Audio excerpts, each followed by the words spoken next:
Hi friends, welcome to our channel Kalam streams achievers. நம்ம இன்றைக்கி பார்க்க போகிறது சில வரலாற்றை பற்றின பொது அறிவு தகவல்கள் தான். 1760ஆம் ஆண்டு நடந்த வந்தவாசி போரில் லாலியை தோற்கடித்தவர் யார்? Sir Eyre Coote. ராமானுஜர் வைஷ்ணவ சமயத்தின் எந்த வகை சம்பிரதாயங்களை போதித்தார்? ஸ்ரீ சம்பிரதாயம்.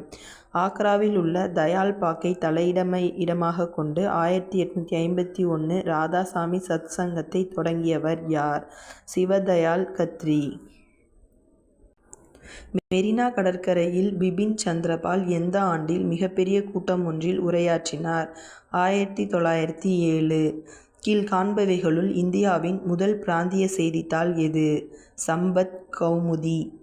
1930ஆம் ஆண்டு உப்பு சத்தியாகிரகத்தில் டேஸிலிருந்து வேதாரண்யம் நோக்கி நடைப்பயணம் மேற்கொண்டார்? திருச்சிராப்பள்ளி. அமனெஸ்டி இன்டர்நேஷனல் என்ற அமைப்பை 1961இல் ஒரு பிரிட்டிஷ் வழக்கறிஞரால் நிறுவப்பட்டது. பீட்டர் ஃபெனிசன். தவறான பொருத்தத்தை கண்டுபிடிக்கவும். நாகபுரி உடன்படிக்கை 1800. கூற்று ஏ. இந்தியாவில் டச்சுக்காரர்கள் ஆதிகாரமிக்கவர்களாக எப்பொழுதும் இருந்ததில்லை.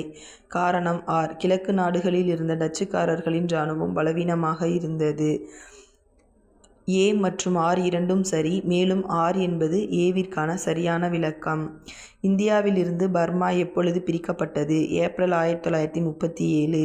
வேலூர் கழகத்தை அடக்கியவர் யார்? Kernel ஜில்லெஸ்பி. Thank you friends, keep watching our channel.